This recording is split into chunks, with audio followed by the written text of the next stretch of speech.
I'm sick and tired of my boyfriend's entitled girl best friend. I have been dating my boyfriend for 5 years now. His girl best friend Sarah and him are super close, too close for my liking. She has always been very vocal about how much she loves him, has had a crush on him in the past, slept with him in high school once, how she knows him so well, how she is like his sister and so on. They only see each other about 3 times a week, so she has been to our house a good bit. Once, Sarah was at my house. I started bawling about the fact I had been roped in my life. The trauma that it put me through, the fact that I never got justice for it, and on top of the fact that the man who did it still lives in our small town and I run into him from time to time gives me panic attacks sometimes. I decided to trust her and open up, big mistake. I told her everything. She knew the guy and she acted so compassionate and kind in front of me. Then one day we were having some dinner as a group. It was my boyfriend, Sarah and other people I didn't know. Sarah asked my boyfriend what he was planning to do after uni. He said he wasn't sure. I asked him why not a master's degree? This is where Sarah chimed in, God stop pressuring him. He's worked so hard all his life, give him a goddamn break and let him decide what to do, she said it in such an aggressive tone. Mind you, I was just suggesting. I've never told my boyfriend he had to do something. He grabbed my hand and squeezed it telling me it was alright and that he didn't think I was forcing him to do something. Then Sarah asked what his future plans were for housing.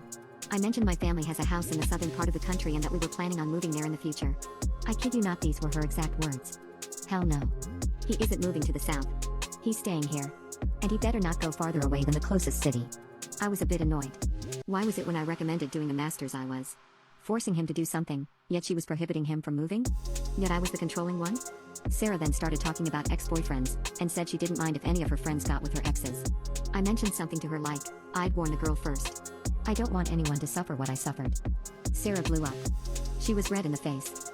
These were her words, how effing dare you throw yourself in the middle of a relationship? Are you that possessive that you can't let your little ex be happy? So what? Many girls get taken advantage of. Stop playing the victim card. You're not over your ex and I can tell. You cried about him the other day. You're hurting your boyfriend by not telling him the truth. She was accusing me of all these things. And then the cherry on top. Your boyfriend hasn't been the same since you two are together. He's so quiet. He hasn't talked to me all day. You two keep showing affection in front of us all the effing time. I've effed him and I know him so well. You're no good for him.